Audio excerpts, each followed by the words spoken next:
Welcome back. We are discussing Nnamdi Kanu's conviction matters arising with our guests, Ikechukwu Emeka Onya, a public affairs commentator. Good morning, Mr. Onya. Thanks for joining us. You're welcome. All right. We are starting off with an overview of the trial process since 2015 up to this moment. Can you give us your, your general overview of it? My view of the whole thing is that it is a process that some of us believe that should be done in order to create the healing process in Southeast especially, because I'm so particular about the effect of the Nnamdi Kanu's activities in Southeast, and the trial from day one has been about giving him fair hearing since 2015, pending to the time I would like to say he jumped bail after he was released on 28th of April 2017, and since then he refused to attend court and later was rearrested. In the first part of Nnamdi Kanu's activity, we didn't witness violence. That was 2017. The violent part of it started after he was released. That was 2020 upward. And since that 2020, Southeast saw what they've never seen before outside civil war. The unknown gunmen, the insecurity, the killing of policemen, innocent citizens, and disrupting of economic activities, creating panic, and creating bad PR for the zone. So when he was rearrested around June 2021, some of us want to see him executed, want him to have fair hearing, and want justice to take place. And so, for me, it is a good judgment for me. And for me, it is a wonderful development. At least it will prove that it will send a message that there is no incentive for bad behavior, for such behavior, especially in Southeast. Like, you hear some of his supporters saying, why Nnamdi Kanu? What happened to Boko Haram in the north that are petting them? If they are petting them in Boko Haram in the north, we are not petting such behavior in Southeast. Igbos respect blood. That's why in Igbo culture, if you shed blood, if you kill someone, even by accident, you are meant to leave the community. You are meant to you are meant to leave this community for some years, after which cleansing will take place. That's the Igbo culture. We respect blood. And under Nnamdi Kanu, can you imagine a man on a live video, on a live broadcast, calling for 2,000 heads to be used to bury one of his commanders, the consul, that he will be used, that they are going to use 2,000 human heads to bury him, and calling his already brainwashed, radicalized members to go on now and start hunting for 2,000 human heads to bury one person. As if that wasn't enough, you heard him on several occasions on live video calling for killing of policemen and burning down police stations. As at the last count, 128 police officers have been killed. Most of them are Igbos. 37 military men, most of them Igbos. So when you talk about that Kanu was fighting for Igbo, how? By killing our people, by creating insecurity, by creating economic disruption that made investors to run away from Southeast. Southeast economy has been so shaky. But our people have been active in terms of microeconomic activity on their own, creating entrepreneurial activity within the Southeast, putting up their own infrastructure, only for Kanu to come with his ESN that move into from ESN to non-government and set up camps. They said that they were fighting insecurity. How come that under them we created unimaginable insecurity in Southeast? People started doing Nkuwan outside Southeast because of the insecurity they created. People made community that didn't witness this will not understand what communities like Iseke, Lilu, Osumowo, Ifitokwa, also Arondis of Okpo, and what have you passed through. These are communities within Anambra, Imo, where they kill, bury, rape, and what have you in the name of Biafra. So for me, the judgment is a welcome development. If not for anything, it will prove something that if you behave that way, you have it. So contrary to what you just said about it being a fair trial, his lawyer says he was convicted on mere spoken words, and it was a trial of travesty, a travesty of justice. That was what he called it. Now you are saying that it was a fair trial. What's your response to what the lawyer said? Thank you. The lawyer has the right to say that, to entertain his supporters. But let me tell you this: inciting, why Nnamdi Kanu's case is hard to defend. It's very hard for the lawyers to defend on the strength of the evidence. Is one, Nnamdi Kanu did a lot of live broadcasts that everybody has access to. Live broadcasts. Now, this live broadcast, because of that live broadcast, when he called for 2,000 heads, it was on live. During the NSAS, he never started in NSAS protests. It was going on. Now, at the tail end of the NSAS, Nnamdi Kanu appeared on video, live broadcast, calling for burning of various, that the members say start burning public institutions, public buildings, government buildings, mentioning them, directing them, and they were calling him, and he was directing, and burning of government property started. It is part of the evidence. It was played in court and what have you. Most of them, when he called for killing of policemen, played in court. When he called for burning of Murtala Mohammed Airport, Lagos, and other properties in Lagos, played in court. So he never disputed those videos. The argument was initially that he committed this he made those live broadcasts in UK, thereby that Nigeria doesn't have jurisdiction to prosecute him. One, first, you did that broadcast from UK, right? But the damage was caused in Nigeria. Nigeria had jurisdiction for the matter. By virtue of that, what you did in UK damaged things in Nigeria. So Nigeria hold on that.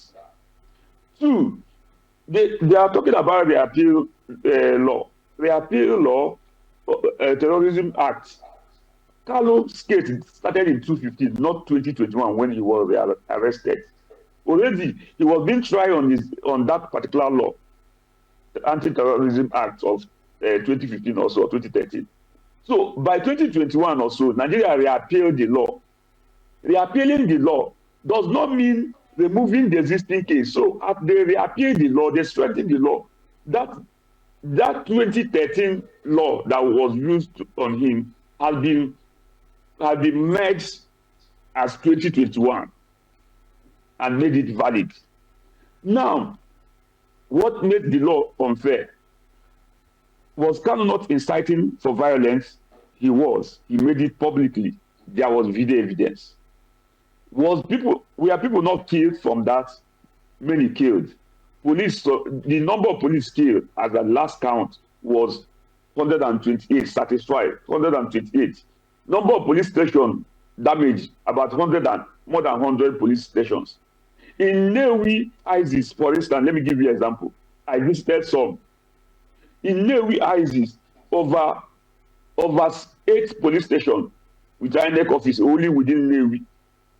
Or Nnewi, or so many, Amici, and what have you, burnt down their police station. So the lawyer saying that the judgment was not fair, he has the right to appeal. That's the truth. He has the right of appeal. But on what strength? He didn't open your defense. He ran away from opening his defense. What will appeal stand on in this matter? Let me tell you their strategy. We are hoping for political solution. They were looking for technicality. They wanted people to intervene. They never expected that the judge will go on. They wanted along the line that the high-profile individual will go and beg the president that will be some political solution. But nobody was ready to do that again. You know why? Hello? Okay. Now, we had... Are you there? Can you hear me? Okay. Yeah.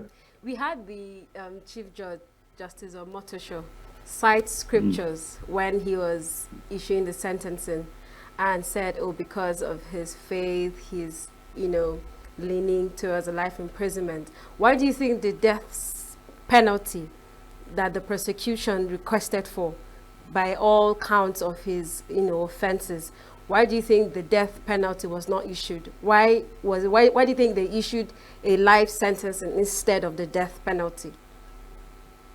I think the judge, it is on his own discretion to use either life, because the offense also has room for life sentence, for death sentencing.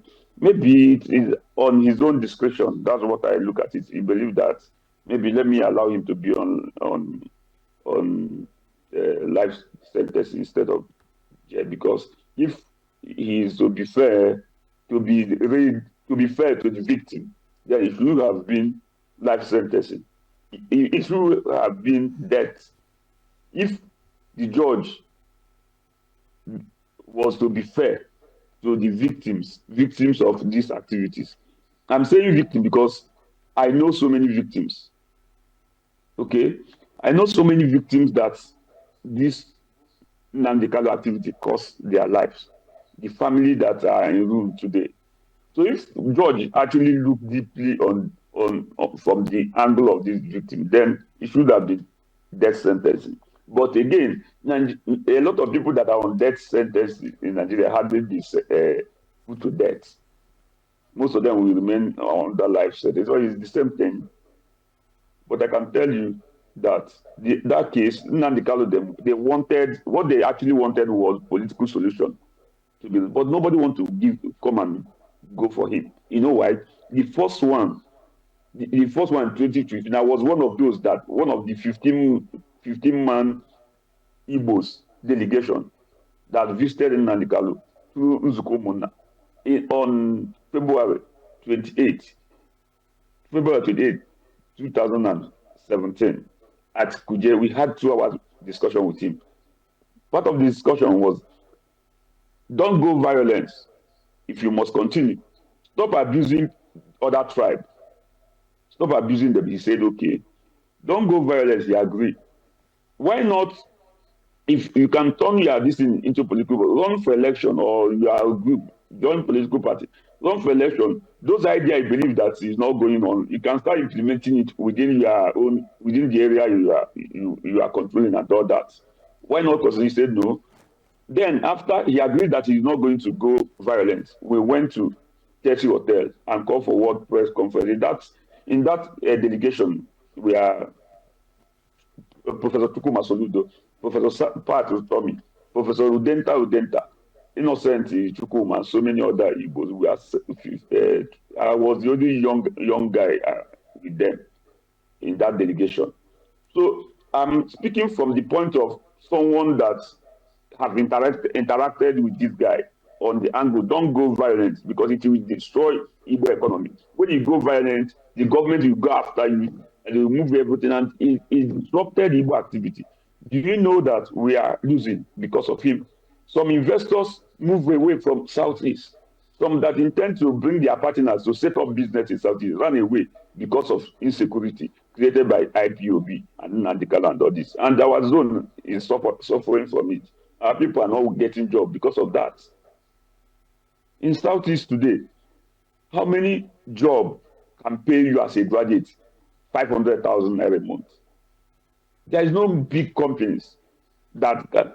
If we have bigger economic activity, your television will be making more money, extra activity, extra money, and the company will be paying you, the host, higher.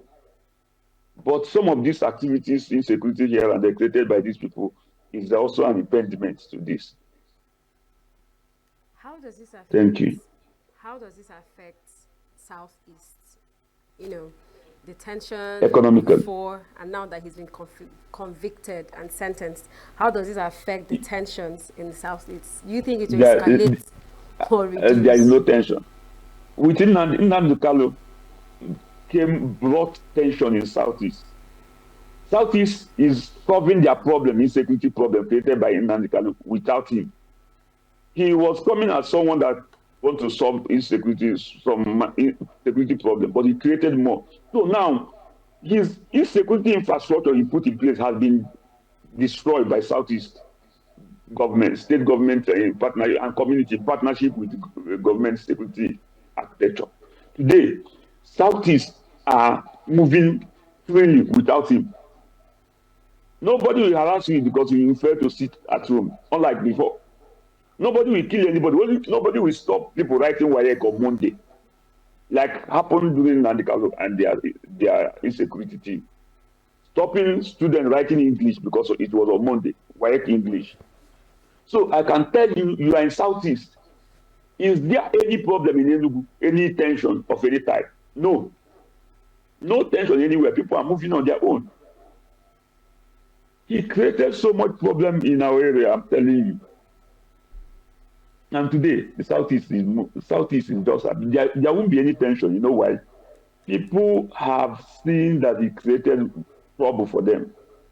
Forget the noise they are doing on social media, some of them, using fake accounts and what have you. Because what Kanu has done to IPOB is that he has put it in a shape that the world can refer it as terrorist organization. The implication is this, that anybody associating with it, whether you are living in US, you are in danger. So everybody is becoming careful with IPOB because by getting gun and supplying gun to them and announcing it, and them asking them to go and kill, he has announced himself as on a terrorist watch list in the world. And the world, once terrorism is in place, they unite together to fight it. So Southeast is very peaceful without Nnamdi, even while he is in prison. Nobody is thinking about it. Did you notice any protest of any type in Southeast? No.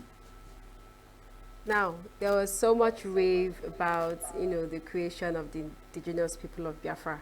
And as their national leader, while he was still in custody, they had like a whole hope, high hopes and all.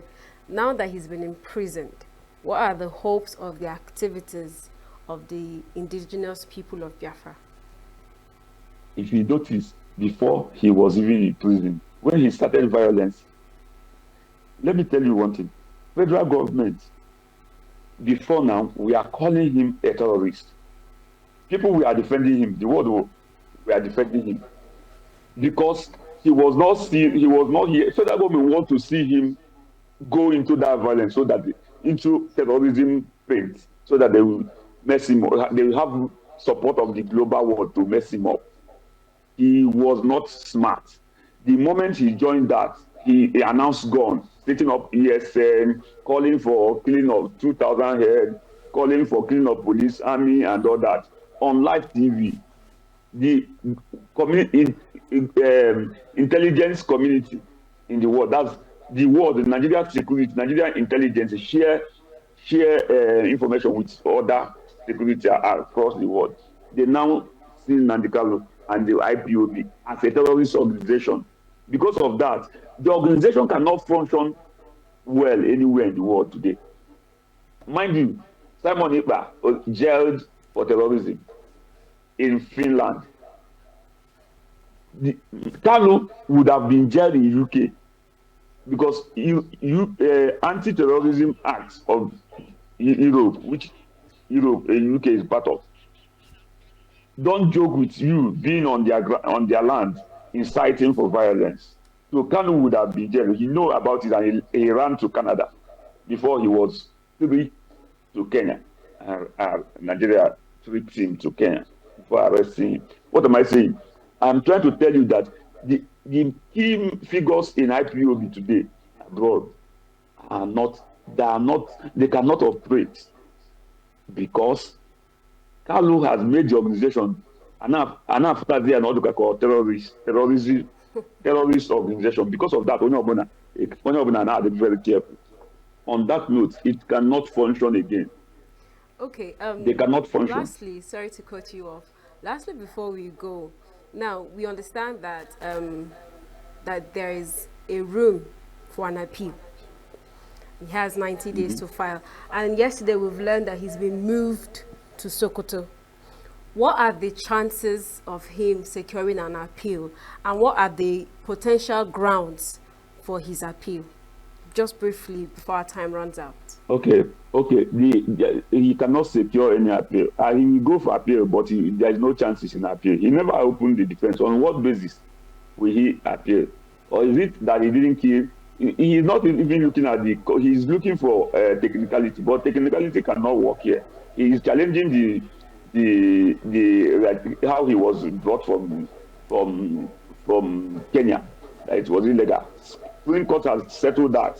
Supreme Court ruled against him that the way the manner you were brought from Kenya to Nigeria cannot vitiate the criminal case you are facing. You cannot invalidate the allegation you commit, the offense you committed. So now that one, how you were arrested is immaterial. That's what Supreme Court rules. So they cannot bring that on appeal. It will collapse. Then on other points, for me, he doesn't have chance in appeal court. He doesn't even have chance. So, all right. Can I assure you that? Yeah, thank you. Thank you so much. That's all with the time we have this morning. Thank you so much for joining us, Mr. Onya. Have a blessed day. Thank you. Thank you, my host. Thank you, all right. TV. Coming up next is our week in retrospect. Do stay with us. We'll be right back.